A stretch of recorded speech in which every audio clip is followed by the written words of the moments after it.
Hello everyone, I am Queen and I will be your host for today.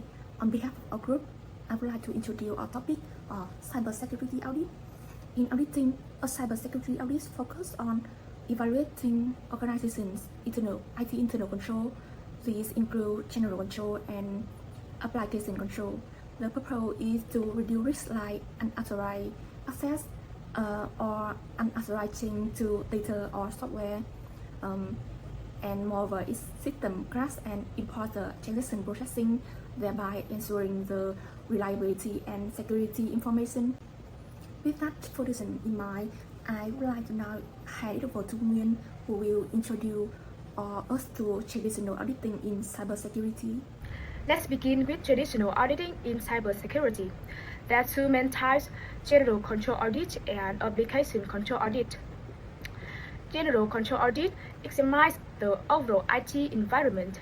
It looks at access controls, change management, system operation, and even physical security.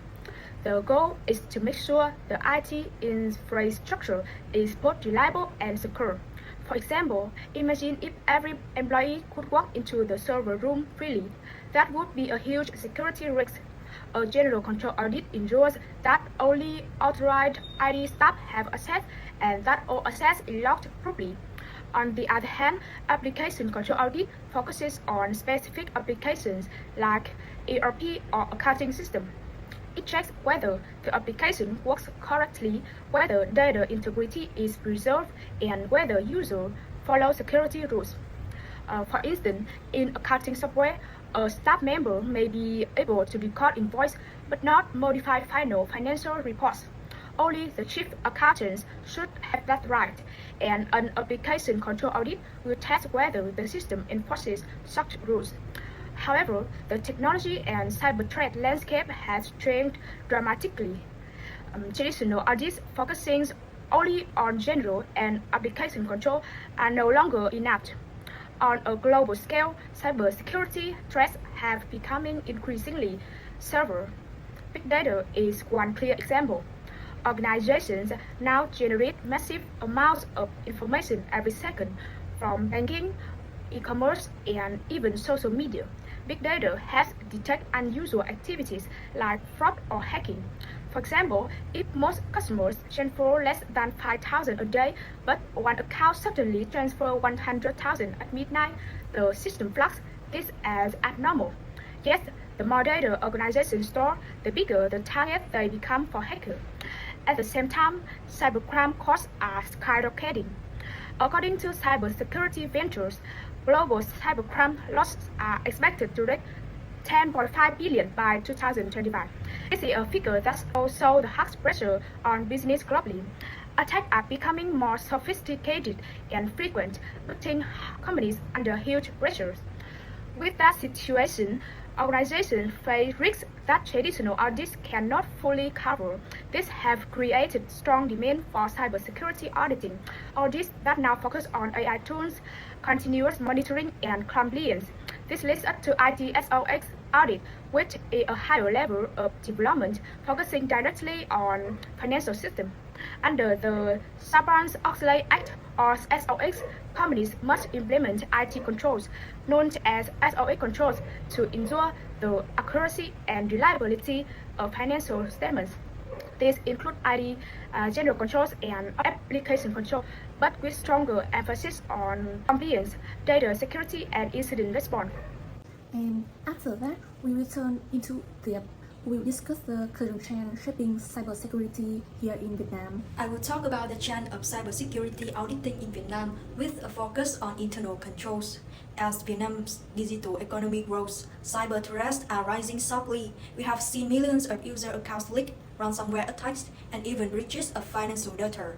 These risks are pushing companies to strengthen their cybersecurity and internal control systems. From a regulatory perspective, the Vietnamese government has introduced the cybersecurity law in 2019 and the Personal Data Protection Decree in 2023. These laws require organizations to protect data and establish accountability for listed companies, banks, and foreign invested enterprises. International standards such as IT SOX internal controls are becoming highly relevant. So, What IT SOX internal controls mean in practice? They focus on three key areas. First, access management. Employees are only allowed to access the system and data necessary for their role. For example, in banks or telecom companies, staff can only use internal networks and work applications if someone tries to access suspicious websites and sensitive systems. The IT department will be notified immediately. Second, segregation of duties. No single person has full control over a critical process, which reduces fraud risk. Third, change management. All system updates and changes must be approved and tested, preventing unauthorized modification. A recent survey by PwC Vietnam showed that over 60% of companies undergoing digital transformation now prioritize IT internal controls during audits. This shows a clear recognition that technology adoption must go hand in hand with control and risk management. In conclusion, cybersecurity auditing in Vietnam is no longer just about compliance. Strong IT SOX internal controls improve data integrity, reduce financial fraud, and build trust with global investors. As Vietnamese companies expand internationally, this integration of cybersecurity auditing and internal control will continue to grow, supported by both government initiatives and rising awareness of cyber risk. Thank you. To make things more concrete, we will then move into a case study which will be presented by Phúc and Ngân, and this case study will illustrate how the trend play out in real world practice. Firstly, I will introduce about Target Corporations. So Target Corporation is a retail company that offers discounted merchandise, including groceries, household items, personal care, electronics, clothing, toys, and shopping goods. And the company that provided audit service for Target was Trustwave. The Trustwave holding company, founded in 1995, is a global cybersecurity and managed security service company. It helps organizations protect data, ensure regulatory compliance, and defend against involving cyber threats. After introducing both companies, it is important to examine the background of the incident. Target suffered a server data breach during the holiday season 2013, roughly from November 27 to December 15. The events quickly translated into significant damage, which can be seen in the impact. The breach resulted in theft of 40 million payment card numbers and the compromise of 70 million customer records, including names, phone numbers, address, and emails. Following this damage, the focus turned to allegations concerning Trustwave failure to detect and respond effectively. Trustwave's cybersecurity system failed to detect vulnerabilities, even though it had scanned the system and declared there were no issues. Even though it was supposedly providing 24/7 monitoring service, Target's system was under attack for nearly 3 weeks without being detected in time. And we find out there are two issues about auditing principle in this case study. The first one is principle of independence and objectivity. The issue is Trustwave acted both as the PCI DSS compliant auditor and was allegedly providing 24/7 monitoring services. And in cybersecurity auditing, the audit firm must remain independent from the managed security service provider. Otherwise, audit results may become formalities without reflecting real risks. And the second one is principle of due professional care and professional skepticism. The issue is Trustwave was accused of overlooking obvious vulnerabilities and still concluding that the system had no issues.